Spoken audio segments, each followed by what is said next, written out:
Ang ating pong piso na may pamagat na dekada ng kulturang Pilipino.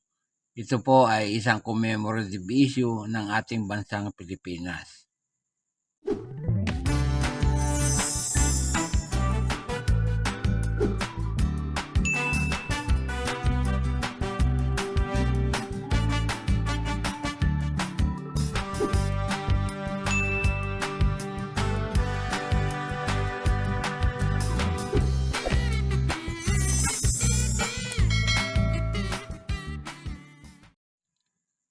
Magandang araw po sa inyong lahat, lalo na sa aking mga kabarya at kapwa kolektor.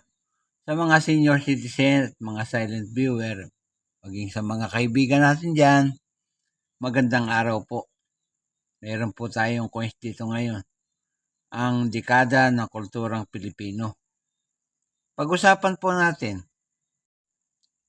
sa obverse na bahagi po ng baryang ito, ay makikita natin sa kanyang bandang gitna ang coat of arms ng bansang Pilipinas, ng ating mahal na bansa.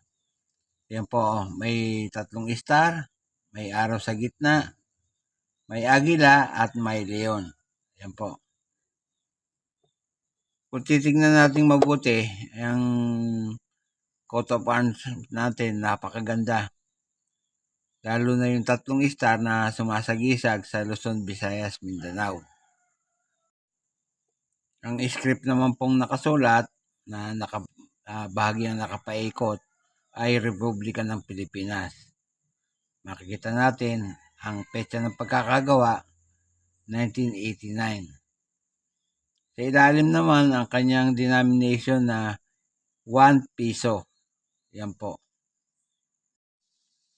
Sa reverse na bahagi naman ay makakita tayo ng larawan ng mga katutubo. Yan po. Tapos po ang nakasulat, dekada ng kulturang Pilipino. Yan. Pinapakita dyan ang taon 1988 hanggang 1998. At sa bandang likuran ng mga tao ay pinapakita ang bulubundukin na mayroong rice terraces. Ayan po. Tapos po dito sa kanilang harapan, yung harapan ng mga tao, pinapakita yung binta ng mga Muslim. Yan po. Tapos sa taas, yung palay o cereal. Yan po. Napakaganda ng design ng pera ito. Pagkat ito'y lumalarawan sa mga native na Pilipino. Yan po. Ang edge naman po niya, yan, reeded. Yan, ginawa po yung coins na yan sa BSP, Security Plant Complex sa Quezon City. Yan po, gumagawa na po ng coins doon magbuhat 1975 hanggang sa kasalukuyan. Kaya nga po nang nabanggit ko kanina, yan po ay nanggaling sa mahal nating bansang Pilipinas. Ang period ay Republic, magbuhat 1946 hanggang sa kasalukuyan. Circulating commemorative coins po yan. Ang petsa ng pagkakagawa ay 1989. Ang value po, piso. Ang currency po natin, piso, alam nyo naman yan. Ang komposisyon, copper-nickel. Tumitimbang po yan ng 9.5 grams at may diameter na 28.5 mm. May kapal na 1.9. Yan po, 1.9 mm. Ang hubog niya, bilog. Makikita nyo naman. Milled ang technique na ginamit at medal alignment ang orientation. Na-demonetize na po yan noong May 1, 2020. Pero nag-iwan ng number na N number 6138 at reference number na KM number 251, school number 92. Noong pong 1989, ang ating bansa ay nagpagawa ng 10 million piraso ng ganyang klase ng coin. Kaya ang very good po niyan ay 37 pesos.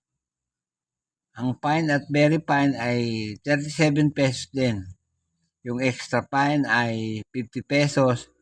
Yung almost uncirculated ay 82 pesos. At yung uncirculated ay 120 pesos. Ito pong isa natin barya ay masasabi kong almost uncirculated. Yan. Kaya ang presyo po niyan ay 82 pesos. Tapos po yung isang klase na kung tawagin nila ay matte, nagpagawa po yung bansa natin ng 5,000 pesos, 5,000 pieces. Yan po. Pero po ang presyo ay kaparehas lang po ng sinaunang presyong nabanggit ko na. Dito naman po sa eBay, ang presyo po niyan ay $10.80. $10.80. Yan po sa eBay.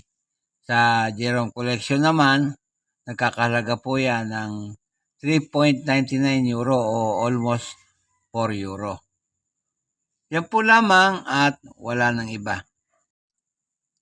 At bago ko po tapusin ang aking content ngayong araw ay nais ko po munang magpasalamat sa inyong lahat dahil sa walang sawa niyong pagtangkilik sa aking content, mga content na ginagawa. Salamat po ng marami sa inyong panonood.